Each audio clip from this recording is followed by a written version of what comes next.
Makanya Rasulullah pernah ditanya, ibadah itu apa saja? Nabi secara ringan di antara jawabannya, wa fi buti ahadikum shadaqah. Sudah kamu ngumpul istri kamu itu ya ibadah. Terus kata sahabat-sahabat, ya Rasulullah ayati ahaduna syahwatahu wa walahu ajrun. Yang benar saja Rasulullah, masa urusan gitu dapat pahala. Nabi jawabannya ya enteng, alai salawaduha fi haramin aka'ana ali wisrun. Kalau dia salah yang dikeloni kan ya dosa.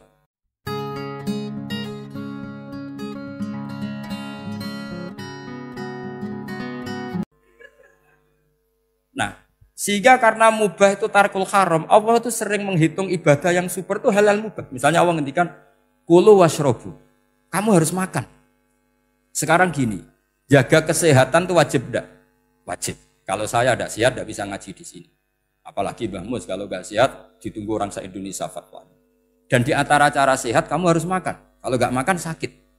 Lalu makan dengan posisi menyehatkan orang yang bisa fatwa, bisa mulang, bisa macam-macam. Posisi ini super apa tidak super? Super. Maka Allah kadang sederhana, ngendikan ibadah itu kulu wasrobu jom, kowe yo mangan yo. Tapi ayat ini menjadi tidak hebat kalau dibaca orang tidak pernah ngaji usul fikih. Pangeran piye toh? Dirimo ngongkon mangan kowe dikongkokno kulu. Wis ora usah ngono ya wis mangan. Rusak Quran kena makna niku rusak. Kamu tahu superiornya ayat kulu wasrobu kalau belajar fa inna fi'lal mubah berarti tarkul haram karena saat melakukan mubah artinya tarkul haram. Dan tarkul haram itu penting. Sekarang gini, merusak diri sendiri haram apa enggak? Haram. Untuk supaya tidak rusak kamu harus makan. Berarti makan wajib apa sunat? Wajib. Lho sing haram itu kalau tulung piring dintekno. Nah, dengan cara pemaknaan seperti ini, Quran akan superior. Bahkan di ayat-ayat yang kelihatannya sederhana, kulu washrobu, wala tusrifu. Ketika Nabi Musa dimenangkan mengalahkan Fir'aun, itu Allah firman pertama gitu, kamu harus makan mimma razaqnakum. Cuma syaratnya wala tatghaw fihi fayakhilla alaikum ghadab. Kalau kamu berlebihan nanti dapat ghadab saya. Nah, khawatir saya kalau ilmu ini sudah hilang, terus ayat-ayat yang biasa tentang kemanusiaan dikira biasa. Padahal ayat ini super, misalnya nikah. Nikah itu oleh Allah, perempuan yang kita nikahin, itu oleh Allah disebut surga. Saya punya bukti, misalnya gini ayat ya, wala tangkihul musyrikati hatta yu'min, wala amatum mu'minatun khairum min musyrikati walau a'jabatkum. Terusannya ayat, wala tangkihul musyrikina hatta yu'minu. Wala abdu mu'minun khairum min musyriki walau a'jabakum. Terusannya ayat ulaika yad'una ilan nar. Para musyrikah yang ingin kamu nikahi karena mereka non muslim atau kafirah atau musyrikah itu hanya mengajak kamu masuk neraka. Maksudnya ngajak itu kan bisa saja kamu tertarik perempuan tadi sampai kompromi merubah akidah kamu. Terusannya ayat wallahu yad'u ilal jannah. Harusnya dengan perbandingan kamu jangan menikahi musyrikah. Logika perbandingannya kan wawaw yad'u ila nikahil mu'minah. Saya ulang lagi. Harusnya muqabalahnya kan wawaw yad'u ila nikahil mu'minah. Allah mengajak kamu supaya menikahi mu'minah. Tapi kata mu'minah sama Allah diganti wawaw yad'u ilal jannah. Allah mengajak kamu masuk surga. Ila nikahil mu'minah. Artinya gini. Setiap kamu hubungan intim sama istri kamu, itu adalah menjadi kamu tidak zina. Jadi kalau kamu tidak zina, barokahnya istri kamu ini penopang kamu masuk surga. Makanya Rasulullah pernah ditanya, ibadah itu apa saja? Nabi secara ringan di antara jawabannya, wa fi buti ahadikum shadaqah. Sudah kamu ngumpul istri kamu itu ya ibadah. Terus kata sahabat-sahabat, ya Rasulullah ayati ahaduna syahwatahu wa walahu ajrun. Yang benar saja Rasulullah, masa urusan gitu dapat pahala. Nabi jawabannya ya enteng, alai salawaduha fi haramin aka'ana ali wisrun. Kalau dia salah yang dikeloni kan ya dosa. Berarti kalau ngeloni yang benar juga pahala. Berarti istri kamu itu jannah surga. Cuma jannah yang agak aneh karena rewel itu agak aneh. Jadi itu jannah yang agak aneh. Maka supaya jannah ini tidak aneh, kata Rasulullah itu cara bersuami istri itu kata Rasulullah halla jariyatan tula ibuka wa tula ibuka. Sebagian riwayat halla jariyatan tudhahikuha wa tudhahikuka. Kamu cari perempuan yang gampang guyon, gampang rileks. Mula abah itu rileks, mudhahaka ya rileks. Saya berkali-kali cerita, saya ini termasuk orang yang nggak pernah diskusi penting sama istri saya. Karena takut tegang. Biasanya kalau tegang itu yang suaminya kalah. Jadi saya tuh nggak pernah diskusi penting. Saya kemarin mau ke Pasuruan ya, mau ke Peloso itu ditanya, mau kemana? Ya nggak tahu. Terus pulangnya kapan? Ya nggak tahu. Wong kok rohan. Ya saya senang saja. Nggak roh itu artinya kan bodoh. Orang bodoh itu nggak mukallaf, artinya nggak dosa kata saya. Jadi saya ngambil hikmahnya saja. Ditakoki kok jawabannya ora jelas. Ora jelas itu misteri. Memang dunia itu penuh misteri. Pokoknya tak itu. Pokoknya yang kira-kira itu jadi tidak penting. Rasulullah tuh kalau debat sama istrinya ya milih gitu, milih mula abba mudhahaka. Saya punya sekian cerita betapa Rasulullah tuh rileks ngadepin cemburu-cemburunan. Sayyidah Khadijah tentu orang yang super bagi Rasulullah. Sampai ketika adiknya Sayyidah Khadijah, kalau nggak salah namanya itu Halah itu. Kalau datang itu Rasulullah itu menjamu karena mengingatkan suara Khadijah. Kalau muji Khadijah itu sudah langit Rasulullah. Sehingga Aisyah itu cemburu. Bagaimana Anda selalu muji Khadijah? Waqad abdalakallahu khairan minha. Allah mengganti yang lebih cantik ketimbang Khadijah dan lebih muda. Maksudnya Aisyah. Kenapa masih muji yang sudah meninggal? Tua lagi kan. Gantian Sayyidah Fatimah yang tersinggung karena ibunya ditua-tuakan. Itu ketika Fatimah cemburu, mangkelnya sama Sayyidah Aisyah. Mangkel manusiawi loh. Enggak usah kamu jadi Syiah terus benci Aisyah itu. Karena kalau kamu jadi benci Aisyah berarti kamu nganggap Aisyah itu salah. Dan itu efeknya di Rasulullah, berarti Rasulullah milih istri yang salah. Makanya kita ini madzhabnya ahli sunnah. Abu Bakar tidak mal'un. Kenapa tidak mal'un? Kalau kamu bilang Abu Bakar mal'un berarti Rasulullah salah pilih teman. Umar tidak mal'un karena Rasulullah pasti milih teman yang benar. Begitu juga milih istri yang benar. Dalilnya tidak usah jauh-jauh. At-thayyibatu lit-thayyibi. At-yabut thayyib tentu Rasulullah. Berarti istrinya pasti thayyibah. Jadi madhab ahli sunnah adalah madhab sing jelas-jelas min baini farsi wa damil labanan khalisan sa'iwal lisya. Jadi kalau kamu cari logika gampang saja. Nabi itu thayyib, bahkan at-yabut thayyib. Padahal kata Allah at-thayyibatu lit-thayyibi. Ya jelas ya. Jadi ini tidak usah dimasukkan hati tentang konfliknya Aisyah dan Fatimah. Itu biasa saja. Yang satu bela ibunya, yang satu bela dirinya. Sebenarnya Aisyah itu nggak niat ngeritik Khadijah. Ingin diperhatikan Rasulullah saja. Terus ketika Sayyidah Fatimah matur ya Rasulullah saya supaya ngalahkan Aisyah itu gimana? Karena ibu saya sudah meninggal ya memang cantik dia, muda dia. Dan tahu betul orang kalau Nabi itu sangat mencintai Aisyah. Kata Rasulullah bilang gini saja, tetap hebat ibu saya. Karena ibu saya dapat Rasulullah rondo untuk Joko. Kowe ayu kaya apa iku untuk dudo. Jadi rileks saja Rasulullah. Akhirnya ya semenjak itu enggak ngeritik lagi. Bahaya ini kalau ngeritik. Khadijah itu kan sudah umur 40 tahun. Janda dapat Joko. Aisyah perawan untuk dudo. Keren mana? Keren Khadijah. Jadi tidak semua masalah itu Nabi itu menyelesaikan cara ekstrim. Nabi itu biasa mula apa? Santai rileks. Nah, kalau para mbak-mbak ini ingin jadi surga yang enggak aneh, syaratnya jangan rewel karena di surga itu enggak boleh ada orang rewel. Tapi kalau enggak rewel sementara suami kamu enggak benar, ini namanya goblok. Maka kata Mbah Mun kalau ngijazahi santri-santrinya, "Cung bojomu kudu rewel, enggak ngono fakir," kata Mbah Mun. Tapi santri yang di belakang gremeng, "Iya, Mbah, nak fakir, nak jantungan mati." Makanya sering itu.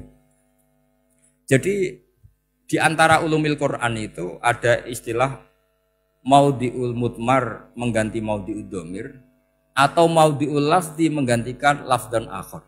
Itu memang agak jadi ilmu tafsir. Tapi bagi pelakunya itu menjadi gampang. Ya tadi, ketika Allah melarang nikah hal musyrikah, saya ulang lagi. Ketika Allah melarang nikah hal musyrikah, normalnya perbandingannya kan wallahu yad'u ila nikahil mu'minah. Tapi sama Allah digenti. Wallahu yad'u ilal jannah. Itu menunjukkan bahwa nikahul mukminah adalah al jannah. Karena kamu hubungan intim ya ibadah. Diwamuk kowe sabar ya ibadah. Nafakoi ya ibadah. Neng-nengan kejahatan senjata juga ibadah. Seru Kang, neng-nengan itu seru. Karena memang di antara sistem tubuh kita itu butuh masa-masa jeda. Itu mari cerdas. Karena tubuh kita ini tidak hanya butuh seneng, tapi juga butuh susah. Susah itu melahirkan kearifan. Jajal bojomu tahu minggat, mesti kearifan kamu meningkat. Jadi minggat itu ya penting. Nikmati saja. Udah ini saya nggak ngajari keburukan. Memang seperti itu. Nah saya berharap ilmu usul fikih ini tidak boleh hilang. Karena dengan ilmu usul fikih kita tahu mubah adalah tarkul haram dan tarkul haram adalah wajib. Maka Allah sering sekali membicarakan sesuatu yang mubah itu superior. Kayak tadi wa min ayatihi manamukum billaili wan. Nah, termasuk ayatnya Allah adalah kami itu tidur. Cara berpikir tadi, kalau saya tidak tidur sakit, kalau sakit habis biaya banyak. Sementara tidur hanya butuh seperti ini. Betapa baiknya Allah dengan tidur bisa menjaga kesehatan yang kalau tidak dijaga berbiaya tinggi. Berarti hadan naumul ibadah. Terus ulama bilang tidur itu ibadah kalau niatnya litaqawi alal ibadah. Tapi nak wae blojo turu lah itu sing masalah. Tapi tentu ilmu itu ada pembanding. Sekarang ketika kamu tidur itu tarkul wajib apa tarkul haram lah itu masalahnya. Seringnya kamu itu tarkul wajib. Wae mulang turu. Wae ngantor wong kerja turu. Lah itu tarkul haram apa tarkul wajib? Tarkul wajib. Kalau tarkul wajib berarti status tidur kamu haram. Sudah pinter ini sudah maju ini sudah maju. Jadi saya belajar usul fikih lagi-lagi karena untuk menjadi mufassir itu harus menguasai balaghah, menguasai usul fikih, menguasai lisanul arab. Nah, lisanul arab yang sering saya contohkan berkali-kali. Saya punya kitab namanya Ar-Risalah. Orisinil karangannya Imam Syafi'i. Saya baca beberapa kali khatam. Juga saya beberapa kali bacakan santri. Itu kalau memaknai Quran secara lisanul arab itu gampang sekali. Gampang sekali. Ketika Imam Syafi'i mengatakan kamu boleh tayamum ketika bepergian dan saat bepergian itu tidak menemukan air. Syaratnya kamu tolabul ma', cari-cari dulu. Ketika ditanya sama ashabus Syafi'i, kenapa harus cari-cari dulu? Jawabannya enteng. Li'anna Allah ta'ala yaqul falam tajidu ma'an wala yuqalu liman lam yatlub lam yajid. Karena Allah ngendikan kemudian kamu tidak menemukan air. Di mana-mana tidak menemukan setelah mencari. Kalau belum mencari namanya tidak tahu. Jadi dari kata falam tajidumaan kemudian kamu tidak menemukan. Tidak menemukan berarti apa? Setelah mencari. Sehingga beliau mensyaratkan dicari-cari dulu, baru berkesimpulan tidak menemukan. Nah setelah tidak menemukan kamu baru boleh tayang. Segampang itu ilmu usul fikih di depan Imam Syafi'i. Ulumul Quran dianalisis dengan usul fikih. Ketika ditanya, kenapa Anda mensyaratkan nikah itu pakai wali? Ayatnya apa? Kalau hadisnya jelas, la nikaha illa biwaliyin mursyidin. Ayatnya apa? Imam Syafi'i secara enteng baca ayat fala ta'duluhunna ayyankihna azwajahunna idza tarawdu bainahum bil ma'ruf. Jika wanita yang kamu waleni, saya ulang lagi, jika perempuan yang kamu walikan, misalnya kamu punya anak yang umur 20 tahun ingin nikah sama seseorang. Seseorang ini layak. Ya misalnya kiai ya apal alfiyah. Tadi kata Mbah Mus itu muridnya Mbah Khalil itu alfiyah diwolak-walik apa. Saking seringnya belajar alfiyah kata beliau sampai santri apal alfiyah wolak-walik tapi ora roh carane jamak kosor. Karena dulu pondoknya mau pondok nahwu. Jadi kayak di ngelirap itu. Tonggone nganti apal fa'ala yaf'ulu fa'lan. Cinone weh apal saking bedino itu ujiane ra selawatan fa'ala yaf'ulu fa'lan wa ma fa'lan wa fa'ilun. Jadi pondok ya macam-macam. Itu saya tadi sampai mana itu? Tentang apa? Wali nikah tadi. Di bab fikih, saya ulang lagi di bab fikih. Itu kata Allah, jika perempuan yang kamu walikan itu ingin nikah, fala ta'duluhunna, jangan kamu larang. Kata Imam Syafi'i, kalau seorang wali tidak punya hak mewalikan, maka larangan jangan menghalangi itu tidak ada gunanya. Misalnya gini, Zaid itu tidak punya utang saya ulang lagi, Zaid tidak punya utang saya. Memang ini ilmu logika, Zaid tidak punya utang saya. Terus sampean bilang ke saya gini, Gus Bah, Zaid ojo tagih. Itu omongannya wong aneh apa enggak? Aneh kan? Tapi kalau Zaid punya utang saya 1 juta, terus kamu menasihati saya, Gus Zaid ojo tagih. Benar apa enggak? Wali itu punya hak melarang. Saya ulang lagi, wali berarti punya hak melarang putrinya tidak nikah. Jika diperintahkan Allah, kamu jangan pernah melarang. Berarti punya hak melarang. Kayak tadi, Gus ojo tagih, berarti aku dia hak nagih. Misalnya otoritas bandara ATR, pesawat Boeing sekian-sekian Lion, bolehkan landing di sini. Karena operatornya punya hak melarang. Juga punya hak mengizinkan. Tapi kalau orang lain kamu bilangin, pesawat Lion nggak boleh landing di Semarang. Orang lain yang nggak terkait dengan otoritas itu. Aneh nggak omongan itu? Aneh. Kalau wali dilarang menghalangi perempuan ingin nikah harus memberi izin maksudnya. Maka berarti wali punya hak menikahkan. Paham yang saya maksud? Makanya Imam Syafi'i mensyaratkan seorang perempuan yang nikah harus pakai wali. Jadi segampang itu.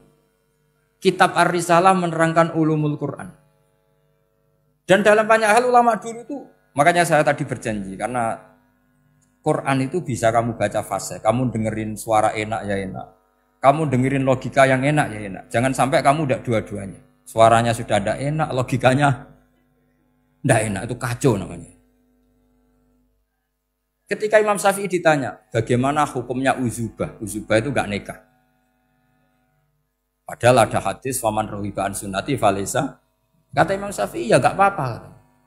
Kenapa? Fa inna wa ta'ala dzakara 'abdan sholihan wa qala wa sayyida wa hasura wa nabiyya minas sholihin. Allah menyebut nabi yang soleh dan di antara nabi yang soleh itu ada yang berstatus hasur. Hasur itu tidak ada keinginan sama perempuan. Akhirnya tidak nikah. Berarti tidak nikah itu boleh karena ada nabi yang tidak nikah. Segampang itu dulu. Saya punya kitab, saya ini baru gencar-gencarnya kampanye kitab Syajaratul Ma'arif. Karena memang kitab itu bagus, menurut saya simpel dalam memahami Quran. Jadi anggap saja ini bentuk penghormatan saya sama Ki Bisri yang sudah mengkhidmai, mengenalkan ulumul Quran lewat tafsir Al-Ibris. Yang Ki Misbah punya tafsir Al-Iqlin. Memang dua beliau itu kalau yang satu ngarang terjemah Alfiyah, yang satu yang ngarang satu. Ini dua kutub yang berbeda, yang satu sangat rileks, yang satu sangat seperti itu. Nggak usah diterjemah nanti jadi repot. Itu ulumul Quran yang ditulis Syajaratul Ma'arif itu gampang sekali. Misalnya begini, beliau bikin judul Babun Nafil Ibad Bikullil Bilad. Bab seseorang harus manfaat kapan saja dia berada. Itu terus beliau qala ta'ala wa ja'alani mubarakan ainama kuntu. Ciri utama para nabi itu ngendikan wa ja'alani mubarakan ainama kuntu. Saya dijadikan di mana-mana itu berkah. Jadi seseorang hidup harus di mana-mana manfaat. Terus ketika beliau ngendikan babun la yutrakul haqqu li ajril batil, bahwa kebenaran tidak boleh ditinggalkan hanya karena ada banyak kebatilan. Beliau terus ngendikan inna sofal marwata min sya'airillah faman hajjal baita wa atamara fala junaha alai ayat tawafa bihim. Jadi di sofa itu ada berhala namanya Isaf. Di Marwah ada berhala namanya Nailah. Atau sebaliknya pokoknya Isaf dan Nailah. Terus sahabat kalau mau sa'i itu merasa dosa karena harus melewati berhala-berhala itu. Sehingga mereka tanya, ya Rasulullah, saya ini tetap tawaf enggak? Padahal di tempat-tempat itu ada berhala. Terus kata Allah, tetap tawaf. Nah, tetap tawaf ini artinya apa? Melakukan barang hak meskipun di situ banyak kebatilan. Itu manhajnya para orang-orang alim kita. Mbah Mus itu ya berkawan sama orang yang macam-macam. Kamu tidak usah ngeritik. Itu fikihnya sudah kelas tinggi. Fikihnya tuh la yutrakul haqqu li ajlil batil. Saya di mana-mana cerita. Saya punya kitab namanya Khilyatul Auliya wa Tabaqatul Asfiya. Itu syarat kamu kalau daftar wali harus punya kitab itu. Khilyatul Auliya wa Tabaqatul Asfiya. Itu karangannya Abu Nu'aim Al-Asfihani. Kitab itu yang jadi indukan Ihya ketika menyebut manaqibul akhyar. Kita tahu Ihya kalau bab tasawuf mengikuti Kutil Qulub yang di kalangan Abu Thalib Al-Makki. Kalau fikih tentu beliau mengikuti Imam Haramain gurunya, yaitu kitab Nihayatul Matlab fi Dirayatil Madhab. Kalau manaqibul akhyar beliau mengikuti kitab Khilyatul. Dan ngikuti itu penting kalau dalam tradisi kiai. Enggak boleh seorang kiai kok mikir sendiri. Namanya mustakil. Kalau mustakil itu mubtadi', bikin tatanan baru dalam agama. Justru ulama itu harus niru sebelumnya karena sanad itu harus musalsal. Enggak boleh Imam Syafi'i bilang haram terus kamu bilang halal. Terus murid kamu bilang makruh. Terus muridnya kamu ya pokoknya khilaful aula, enggak boleh gaya-gayanan gitu. Kalau di kampus plagiat itu dilarang, kalau di pondok itu wajib. Makanya banyak kalau tes itu ngerpek. Karena belajar itu tanpa batas katanya. Lu kok ngerpek? Mboten ya, jari belajar kapan saja. Jadi mboten ngerpek, mutolaah pas tes. Kacau tuh santri itu. Mutolaah tapi pas apa? Tes.